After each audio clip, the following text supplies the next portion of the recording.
Well, the effective reader and writer came about as the result of a conversation with some teachers at a conference, much like NADE.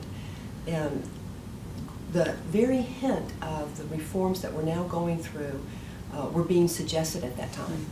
And on the very forward edge of that was some talk about combining reading and writing, integrating reading and writing.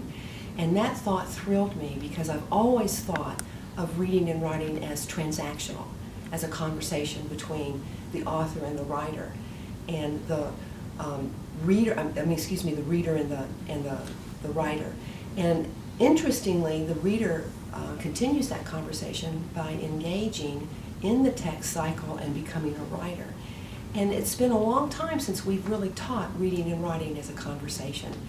So it was an exciting opportunity, and I couldn't wait to begin thinking about how to implement that kind of instruction. When I first thought about integrating reading and writing, I thought it was just going to be a snap. You know, it was just going to be so easy to do, particularly because so many of us who've taught English for years have taught reading and writing in the context of literature, where we ask students to read a piece of literature, a poem or a short story or a novel or play, and then think about the writer's, the author's perspective and viewpoint, and then respond to that. So I thought, oh, it's going to be easy, it's going to be a piece of cake. But when it really came down to putting that instruction in step-by-step guidelines that would really make it easy for developmental students to grasp, it was not as simple as it seemed. And it took quite a few months really thinking about the reading process and the writing process, and it seemed to emerge gradually through trial and error, but there was a particular day when I understood that reading and writing share so much of the same thinking processes. They occur, we think before, during, and after we read. And we think before, during, and after we write.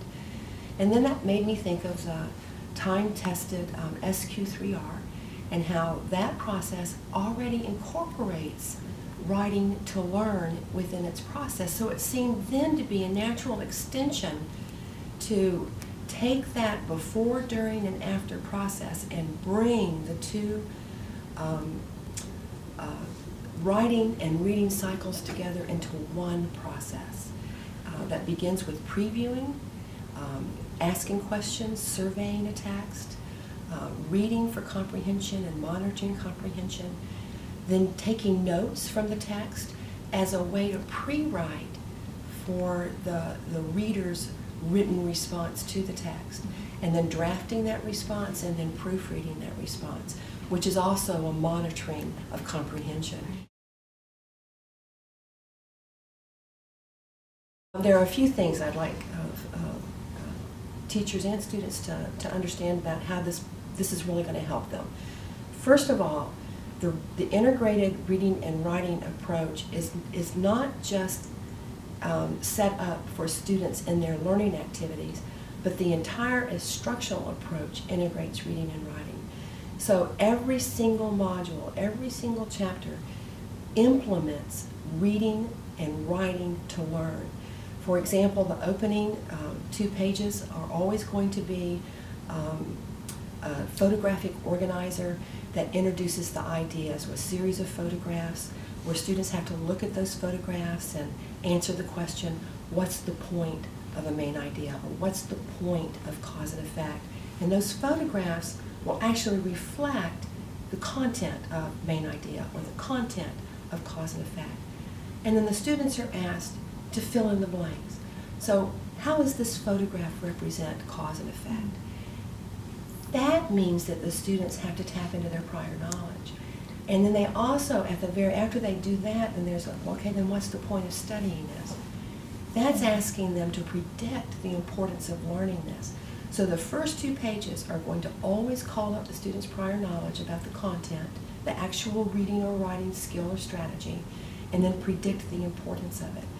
If the student can't do that, if the student can't respond, that's okay. That then gives the teacher and the student information about where the student needs instruction, where that instruction needs to begin. And the wonderful thing about those opening pages is that they also serve as a review after they've gone through the whole module. They are asked to go back to those pictures and those predictions and see how their attitudes or their knowledge has changed. Mm-hmm. So that's one example. Another example is the Think Aloud.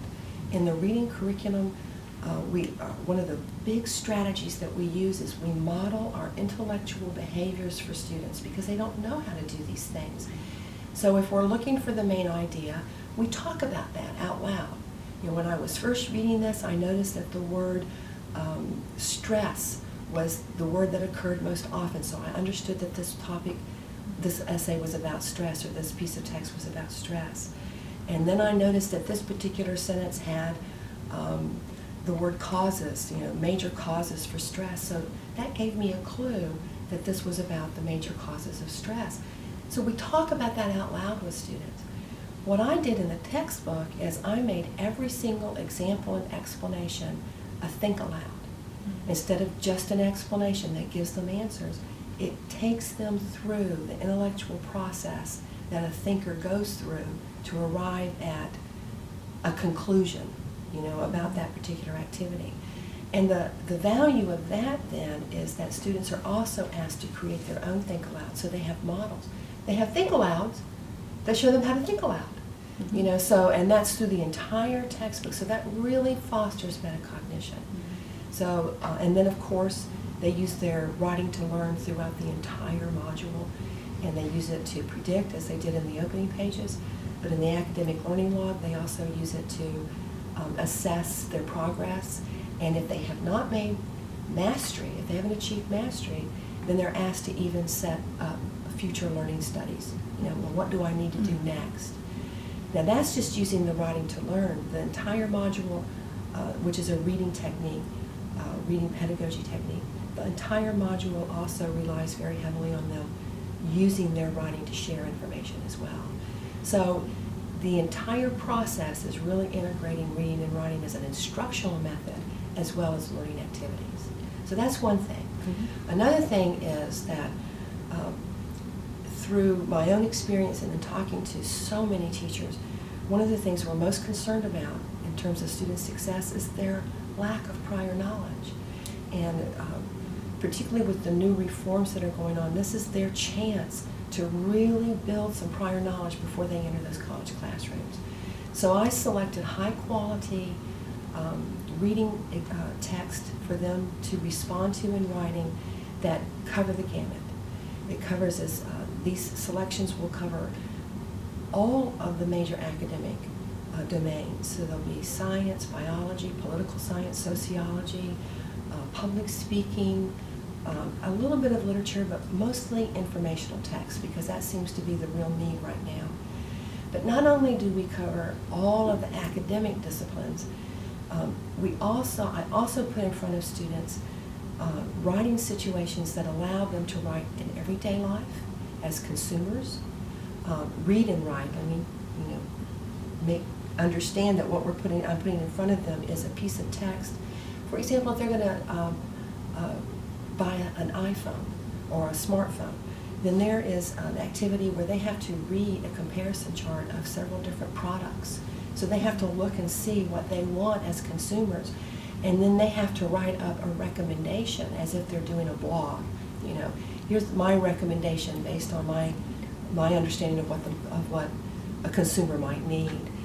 Another activity, a series of activities are for prospective employees, writing job applications. So they look at a job description and what are the qualifications for the job description, and then they have to write a letter of application.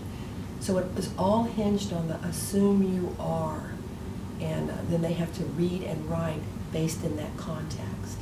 So it builds prior knowledge, and it allows them to apply that prior knowledge in one module. Each and every module does that.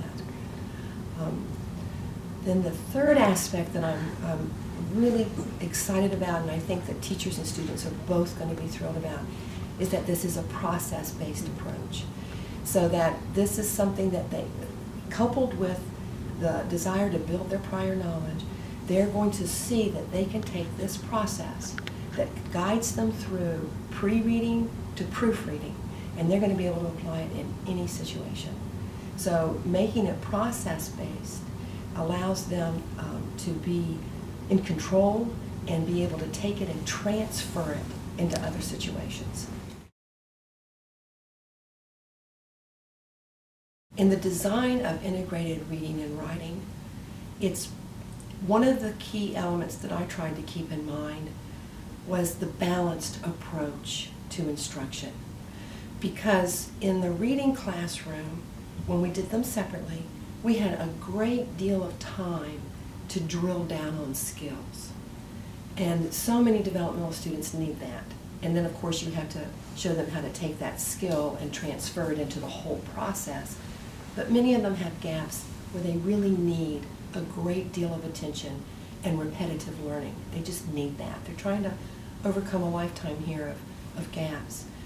When we just had the reading classroom, we had the time to do that. In the writing classroom, there was plenty of time to give them opportunities for revisions. Now when we bring them together, our greatest challenge is going to be how do we balance that need for the skill and drill, if you will, with the holistic approach of the process. And I think that's where our technology is a great advantage, because we can come up with individualized learning plans based on diagnostic testing, and we can identify on an individual basis what their specific needs are. And then if we see that an entire class has these shared gaping holes, then we can do whole group instruction. But if we see that everybody's kind of in a different place in our classroom, then we do have individualized adaptive technology that allows those students to drill down themselves underneath the guidance of the teacher. Never by themselves. I mean, they just can't be put over there by themselves. They have to have the feedback. They have to be held accountable for taking that and then applying it, transferring that skill to their own work. And that occurs then in the process, the phases of the process.